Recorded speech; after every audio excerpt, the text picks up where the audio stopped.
Hi everyone, Ash is with us after her match. We will start with questions about the match. If you have any questions, please raise your hand. Once I unmute you, you will need to still unmute yourself. Joshua, off you go. Ash, the last time you played on this court, it was packed and you finished holding the trophy. What was it like today? There was only 100 people, I reckon, at some stages. It must have been a bit different.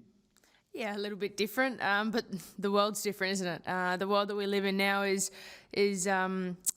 vastly different to that of 2019 when we were here. But certainly, it was really enjoyable to be back out on Philippe Chatrier, and I think with fans, even though at times it was only a sprinkling, it was still really nice to be able to share that with them and kind of enjoy that being back out on that beautiful court.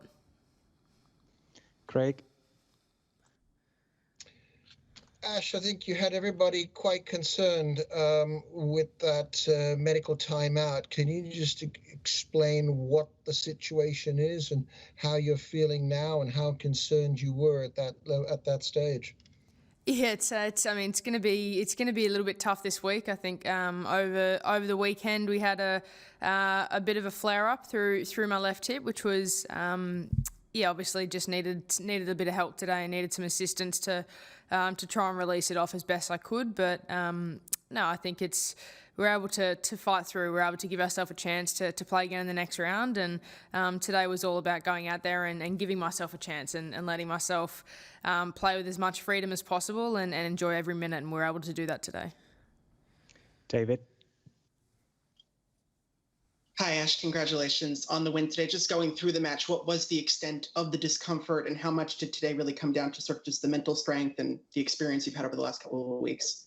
Yeah, I think every match that I play and every different experience, whether it's against an opponent or a physical challenge, I feel like you learn to overcome it and you learn to accept it. And that was a massive part of today, was accepting the fact that, yes, I may not be absolutely 100%, but I'm certainly good enough to go out there and fight and do the best that I can and give myself a chance to win matches. So I'm not going to hide behind the fact that I'm not quite 100%, but I can guarantee that I'll go out there with the right attitude every day and be really accepting of that and give it a crack no matter what. So I think it's it's a week that's going to be tough, without a doubt, but I'm excited. I'm excited to be here. I'm excited to play and have another opportunity to be playing in a Grand Slam.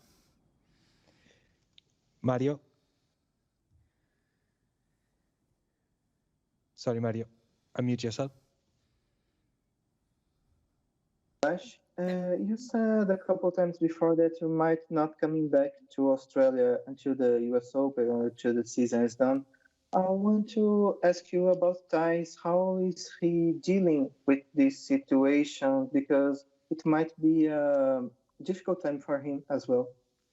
Yeah, it's difficult for both of us, and I think I have so much appreciation and gratitude towards Thais for him kind of doing this with me. I wouldn't be half the tennis player I am without his guidance and his support, and to have his confidence and his commitment to kind of our journey has been remarkable. I think there's no one else that I'd rather do it with, and being able to go through this experience and go through this adventure with Thais has been great. We have tough days, like everyone does. Obviously, there are different times where we're both missing home, but we're able to chat to our family regularly, and we have a very open line of communication, and we're certainly hanging in there at the moment. We're going well. We're all good. We're able to do what we love and compete and fight, and that's why we're here. We're here to enjoy that part of tennis and really go out there and try and get the best out of each other and get the best out of the situation that we're currently in. So certainly no complaints from our end. Carol? Ashleigh, have you been told you were taking no risk at all by playing despite the injury? What's that? Sorry, I missed the first half of that question. Sorry, have you been told there was no risk at all to play despite this injury? I'm doing the best that I can. That's all I can ask of myself, and I 100% trust my team. They know my body exceptionally well, and we know how we're going to manage through this week. We know what we're doing. We're confident in that we can get my body to a point where I'm able to compete. And I think if you've got the chance, you're in with the chance. You never know. You never know what can happen, and that's about going out there and really having the right attitude and kind of just going out there and playing as best you can on that given day. Craig? Sorry to harp on it. Sorry, Craig. Sorry. Craig, unmute yourself. Sorry. Your number one priority obviously is yourself, and by the sounds of it, you seem a bit concerned, but obviously thousands of Aussie fans would be concerned with the situation. How are you treating it? And when you came in to the event, you looked so relaxed and like nothing was bothering you physically. So when specifically did this crop up? And as I was asking, what is the treatment?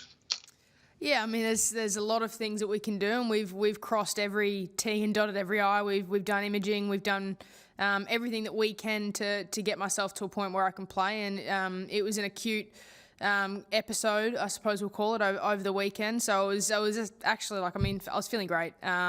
And yeah, it's just one of those things. It's not perfect timing, but there never is a perfect time. But I just have been working with my team as best that I can and trusting them. Like I said, they know my body back to front, and inside and out, and I know that I have full trust in them. And we're here, we're fighting, we're in the chance, and that's all we can do. Joshua.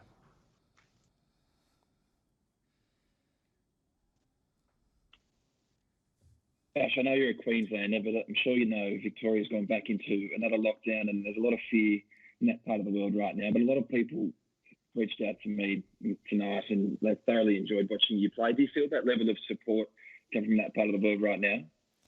Oh, without a doubt. I know that we've seen over the last few days, obviously, Victoria going into lockdown. Ty's is from Victoria. My physio Mel's from Victoria, and I know that we're all feeling for everyone at home. We really are, and we've all touched base with loved ones back home to make sure that they're doing okay first and foremost. And obviously, if we can come out here and do what we love, and it brings a smile to some faces in Victoria, that's incredible. But we're certainly feeling their pain right now, and we hope that hopefully it's not too long of a lockdown and it settles down pretty quickly. But we've been in touch with everyone at home, so if we can bring a smile to a few faces in between the weekend when the footy's on, it's all good from here. Alex. Hi Ash, it's 50 years since Evonne Goolagong Crawley won here. Could you just talk about the inspiration of that milestone personally and also for other Aussie players? Yeah, I touched on this briefly a couple of days ago. I think it's so hard to put into words how much of an impact Evonne has made in not only the culture of tennis in Australia, but the culture and attitude, and I think the way that really that people approach their tennis and enjoy their tennis. I mean, she had an incredible career. We all know that. Her elegance and her grace on the court was next to none. It was just remarkable. But I think as a person, the way that she's helped shape and guide a whole generation of Indigenous youth and just also young boys and girls around Australia has been incredible. And I think when you have these anniversaries like this, you really kind of reminisce a little bit and understand how much of an impact they genuinely had. And Evonne for me is the perfect example of that. I don't think there's anyone more iconic or more special in tennis in Australia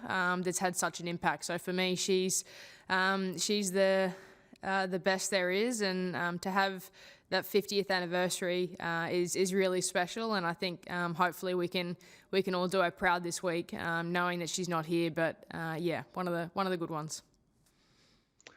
Any more questions? Time for one more. First come, first served. 3, 2, 1. Beauty. Craig, Craig, you're the winner. Righto. You get the last one.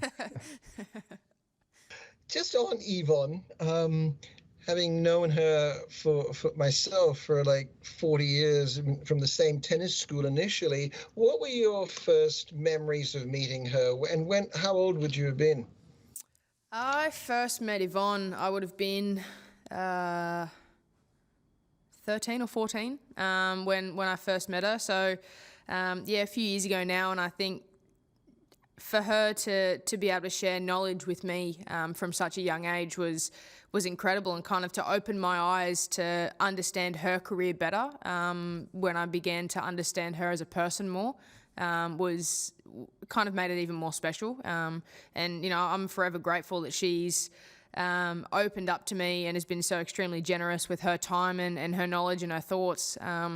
And her and Roger are incredible people, and it always lights up my face when I get to talk about them, and when I get messages from them, just knowing that they're just they're just in my corner, which is really special to have a legend like Evonne as a tennis player, but to have her as a friend, and genuinely know that she cares for me as a person is kind of all that I can really ask for and dream of. Thank you very much, guys. Thank you, Ash. Have a lovely day. Bye.